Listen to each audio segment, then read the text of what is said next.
விவசாயம் தான் பண்ண போறீங்களா? கடவுள் என்னும் முதலாளி கண்டெடுத்த தொழிலாளி விவசாயி. பிள்ளையாரப்பா, இந்த வருஷம் விளைச்சல் அமோகமா விளையணும்பா. நீங்க படிச்ச வேலைக்கு போகலையா? நான் புடிச்ச வேலை செய்ய வந்துட்டேன். விவசாயம் பண்ணி எல்லாருக்கும் சோறு போட வந்திருக்கேன். என்ன பண்றீங்க? தண்ணி இல்லாம வயல் காஞ்சு போச்சு, அதான் தண்ணி பாய்ச்ச வந்தேன். காஞ்சு போனா இந்த வருஷம் சோத்துக்கு என்ன பண்றது? சேத்துல நீங்க என்ன பண்றீங்க? எங்களை மாதிரி விவசாயிகள் எல்லோரும் சேத்துல கால் வச்சாதான் உங்களால சோத்துல கைய வைக்க முடியும். நீங்க இங்க என்ன பண்றீங்க? சாரிங்க, எனக்கு பேசுறதுக்கு டைம் இல்ல. இன்னைக்கு போயிட்டு நாளைக்கு வாங்க. நீங்க ஏன் இந்த வேலை செய்றீங்க?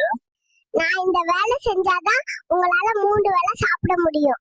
இந்த நெல்லுல இருந்து பதறு பறக்கிற மாதிரி பஞ்செல்லாம் பறந்து போகட்டும். டும் டும் டும்.